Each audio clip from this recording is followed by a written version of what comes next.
हरिश्चंद्र जी की कथा गरीबदास जी ने लिखी है, वो ध्यान से सुनिए, इतना आनंद आवेगा पूछो मतलब। गरीब हरिश्चंद्र इसमें ये बताते हैं कि उनको कितना विश्वास था, अपने वचन पर डट गए, लड़का भी बेच दिया, रानी भी बेच दी, अपने आप को भी बेच दिया, लेकिन अपने उद्देश्य को नहीं छोड़ा।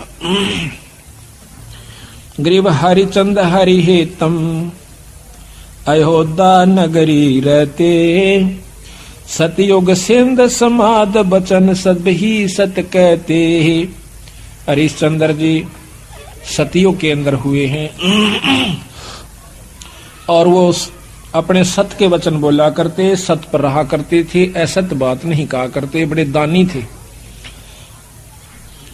ग्रीव सुर नर मुनि जन देव सकल मन नाही भाया, सब मुनि करी फैलाद सुनो तुम्हें तेरे भवन राया।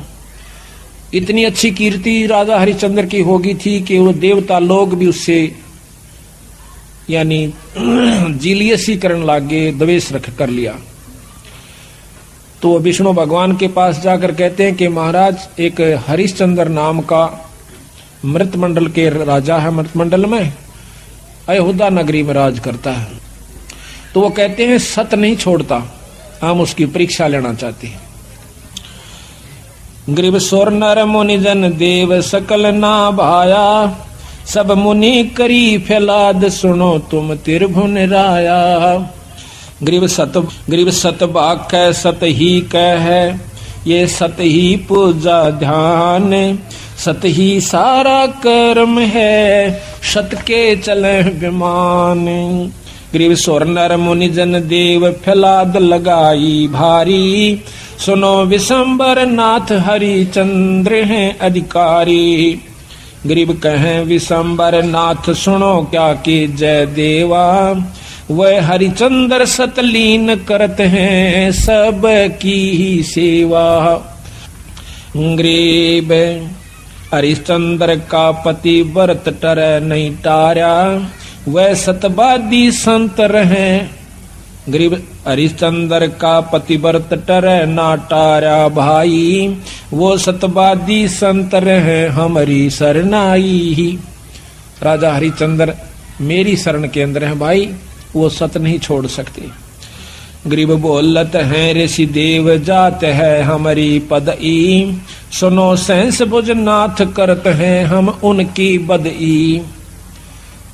इंद्र जी कहते हैं कि मेरी पदवी जावेगी महाराज, अगर वो इस सत पर डटा रहा और देवताओं की पदवी उसको देनी पड़ेगी, तो हम उसके साथ बदई करेंगे, हम उसके साथ जो है ना खेचातान करेंगे, उसके सत को तोड़ेंगे। गरीब गण गंधर्व सब देव सकल में ऊंचा को है, लीजे ताहे बोला हरे चंद टार जो देव है। विष्णु भगवान ने बोले भाई देख लो तारी मर्जी।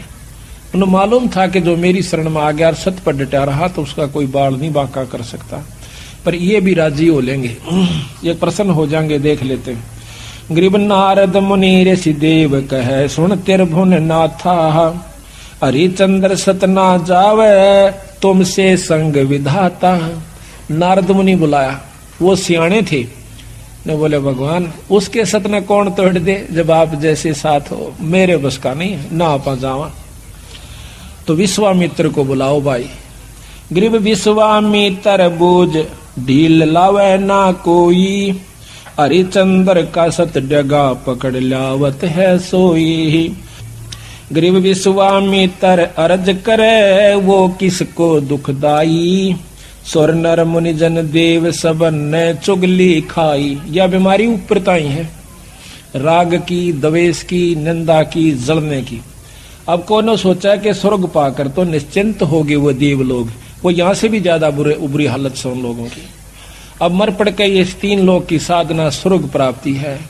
महाराज गरीबदास जी कहें स्वर्ग हमने भी देखा भाई, पर अपना मन नहीं लग गया। सो फिर कहते सुन मंडल को किया पिया ना, यु काल कर्म सब भाग्या। कहते हैं सब देवता ने इकट्ठे होकर विश्वामित्र आगे चुगली ला दी। विश्वामित्र ने वो बीड़ा उठा लिया कि मैं इसके सत को तोड़ जाऊंगा। गरीब, लेकिन वो भी पूछा से कि भाई वो किसने दुख दे से, क्यों दुखी करो बेचारे ने। तो सबने चुगली निंदा कर करा के और वो श्रृंगार दिया। गरीब सबे कहें ऋषि देव हरिचंद जो डगाई, विश्वामित्र आण बीड़ा जो लिया उठाई, गरीब अबिया तबिया त्रास दीजियो हमरे ताही। ये 3 प्रकार के दुख होते हैं प्रताड़ना करने के, जो कि गुप्त रूप से संत छोड़ देते हैं और वो परेशान हो जाता है। पकड़ ल्याऊं हरिचंद पलक ना ढील लगाई, गरीब जब दे दो त्रास कहे भगतन के ईसा।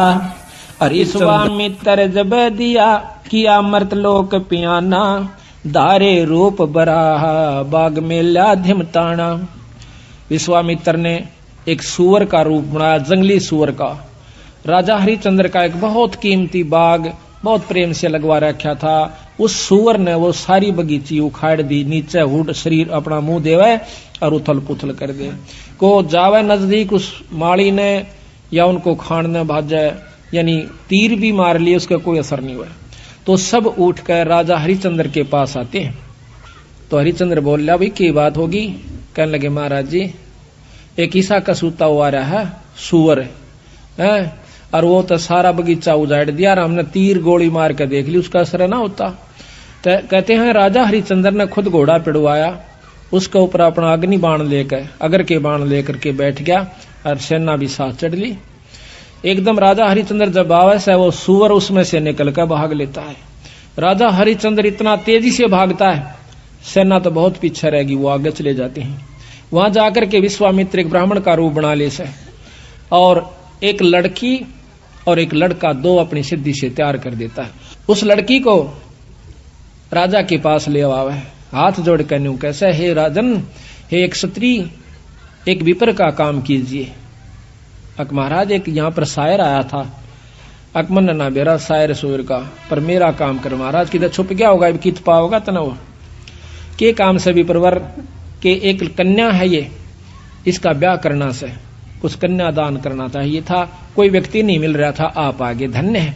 राजा हरिश्चंद्र आप तो सत्यवादी हो, आप क्षत्रिय हो, ये गरीब कन्या एक ब्राह्मण की लड़की का ब्याह हो रहा है, इस पे कृपा करिए।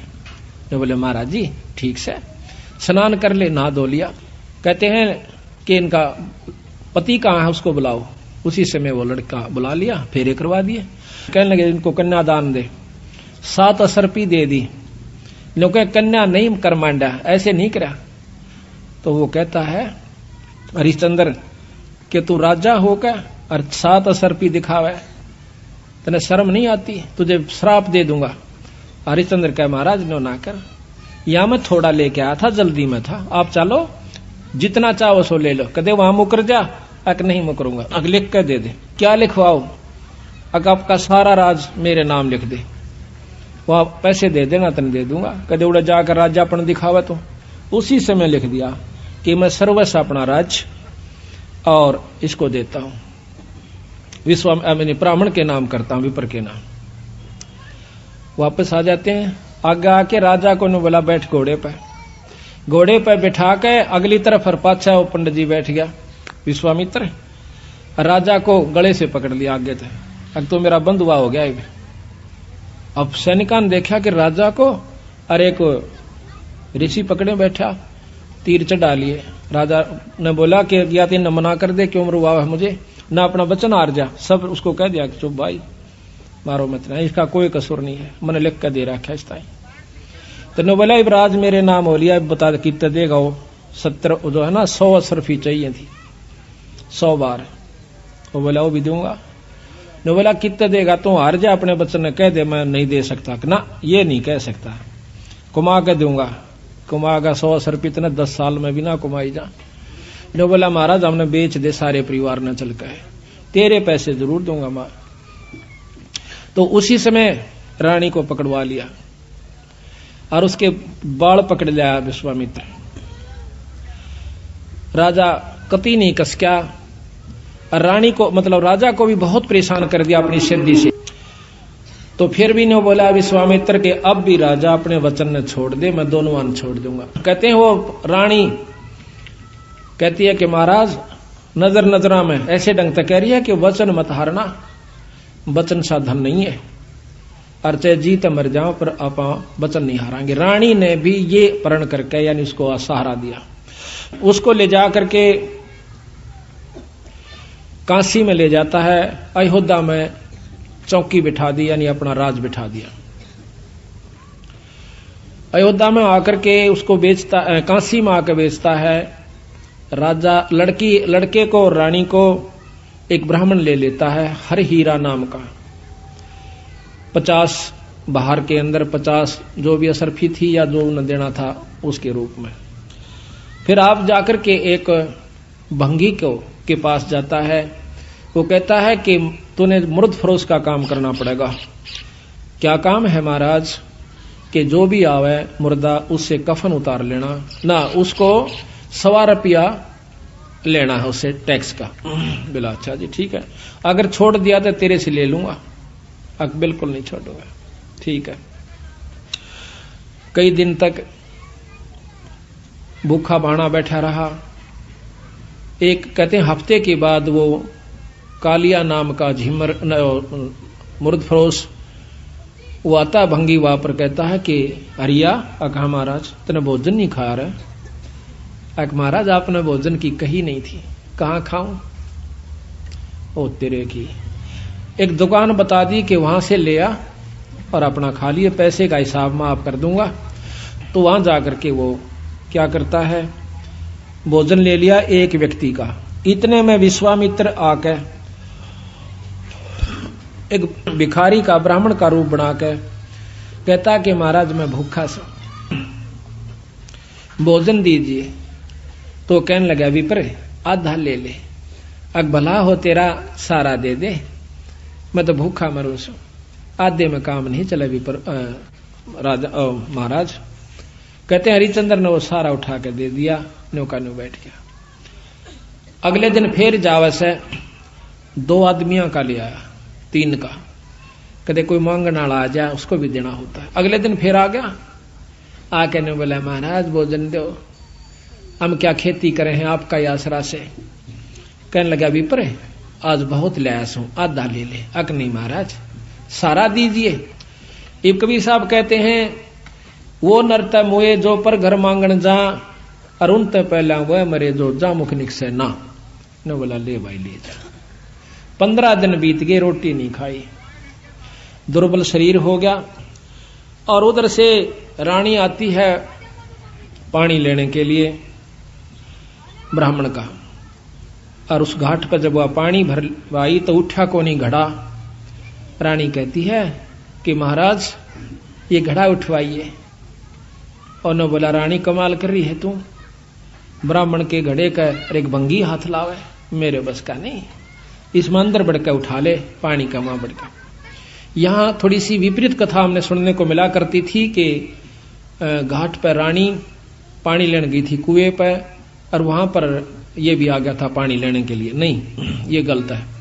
गरीबदास महाराज ने जो लिखी है वो सत्य है, क्योंकि इन लाखों वर्ष पहले की रामायण भी जो की तो मिलती है बंदी छड़ की। तो वहां पर रानी आई थी पानी लेने की खातिर। तो हरिचंद्र ने कहा कि अंदर पानी में डुबकी लगा करके घड़ा उठा लीजिए। घर आ जाती है।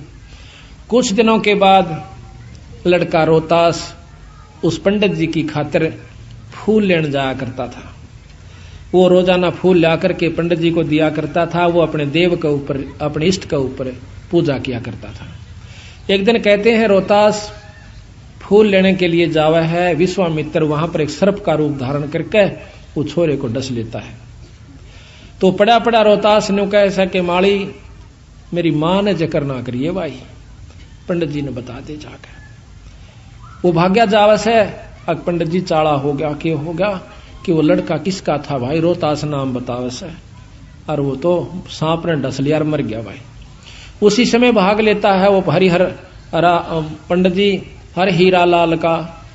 और इतनी सुन ली उस लड़की ने भी, यानी उसकी मां ने भी, रोहतास की ने, कि छोरे का तो सर्प लड़ गया। वह भी भागी आवस। बुरी तरह वो ब्राह्मण छोरे ने छाती लाकर रोया है कि बेटा कौन हुई रोहतासिया। तो कहते हैं रानी ने बोली महाराज ए पिताजी रोआ मत ना, ये ताने जाने हंस हैं, क्यों चिंता करते हो। उस मां ने उस ब्राह्मण का ढाढ़स बढ़वाया कि ये तो आना जाना खेल से, रो मत ना महाराज, हम सब ने जाना से, हमारे साथ होनी थी सो होगी, कोई बात नहीं। अब वहां से लेकर के वो लड़के का कफन उसके ऊपर लपेट के कपड़ा चल देती है। अब गरीब की गेला कौन जा, हरी हीरा और 2-3 जने वो जाते हैं, जाकर के मर्द घाट पर लौटा देती है, फूकण की तैयारी करे से इधर उधर से लकड़ी तैयार करके। तो इतने में हरिया आ जाता है, हरिश्चंद्र कैसा कि माई वो दे टैक्स 100 रुपया काट। तो वहां पर वो कहती है कि महाराज ये आपका बेटा रोहतास है, अग मेरा कोई पुत्र नहीं है, और मैं आपकी रानी सू, कोई पुत्र नहीं, मेरा कोई बेटा नहीं, 100 रुपया दे दे। बोली चाला कर रहे हो कि यहां पर मैं किस पहले आऊं, इस नगर में मैंने कोई जानता भी कोई ना, और ना मेरा कोई भाई। इतनी कहकर रो पड़ती है, कहने लगे आड़ ये को नहीं चल है, 100 रुपया दे दे, मैं नौकर प्रयास हूं आज। तो वो कहती है कि मेरे पास पैसा नहीं, कफन उतार लेता है और नो कहकर वह पागल हो जाती है और उस लड़के की लाश को पानी में डाल देता है। वह रोती हुई सिर पागल होगी, अकीब रह भी के गया, पति विमुख, पुत्र है नहीं, पागल होगी, सिर के बाल पाड़ती हुई। और फिर विश्वामित्र ने क्या करा, एक अंधी चला दी, जंखाड़ चला दिया। कौन जावा गरीब की गेला, सब आप अपने घर ने टल गए। वह जाकर के एक मंडी में सिर छुपा लेती है, पड़ी पड़ी रो है, बेहोश हो जाती है। उधर से विश्वामित्र ने क्या करा, एक बहुत बड़े अधिकारी का लड़का एक बाघ का रूप बनाकर, चीते का रूप बनाकर छोरा मार दिया, पाट दिया और भाग गया लेकर के। वो ढूंढ पड़ी, जब वो विश्वामित्र ही दूसरा रूप बना के कहता है कि आ जाओ मैं बताऊंगा, थारे छोरे ने एक डायन ने खा लिया। और क्या करा विश्वामित्र ने, एक पशु की को खत्म करके और उसका आगे उसके हाथ पांव खून खान लगा के घेर दिया और उसके मुंह का खून लगा दिया। बेहोश पड़ी थी वह रोहतास की मां तारावती। तो सारे उस राजा को, नवाब को, अधिकारी को, सैनिकों को लेकर के वो विश्वामित्र उस मंडी में ले जाकर दिखावा से कि यह पड़ी डांड और हाथ मुंह तलिए खा और ये बाकी हाड हुड पड़े से। उसी समय कहता है राजा के बुलाओ हरिचंद को, जल्लाद को, इसकी शर्त उतार दे। कालिया को कहा कि कालिया इसका सिर उतरवा दे, क्योंकि वो सारे काम उन्हीं से जल्लाद रूप में भी वही क्या करते थे। उसी समय राजा हरिचंद्र को, क्यों नौकर था वो कालिया का, कि हरिया कि हाँ महाराज, किस डांड का सिर काट दे। अभी महाराज पकड़ कर बाल और तलवार ने मारने लग गया। पीछे से भगवान विष्णु ने तलवार पकड़ ली। ने बोला हरिचंद सफल हुआ। कौन सा भाई, कि भगवान विष्णु। अक्न्यों नहीं, भगवान बहुत दिन हो गए छुपते रहते ने, सामने आ जाओ ना, छोड़ दो तलवार ने, प्रगट सामने आ जाते हैं। कि मांग हरिचंद के मांगा है, कि महाराज जब दर्शन हो गए मांगन ने भी के रह गया मेरे पास, कि फिर भी मांग भाई। अक आप पक्का वचन भर लो, कदे फिर जाओ। अक वचन भर लिए। ने बोला सारी काशी पार होए और या बांदी जीवित हो ठीक हो और इसका छोरा जीवित हो जा, और विमान में बैठ कर जा, यहाँ के काशी के पशु और पक्षी भी स्वर्ग में जाने चाहिए। बोल तेरी के सलाह से। नो बोला तथास्तु, सारे स्वर्ग में जाएंगे। बोल सतगुरुदेव। तो महाराज कहते हैं कि जिस नगरी में साधु रहते हैं वो नगर भी अमान है, अमर है। ऐसे प्यारे संत जिसमें रहते हैं वो सारी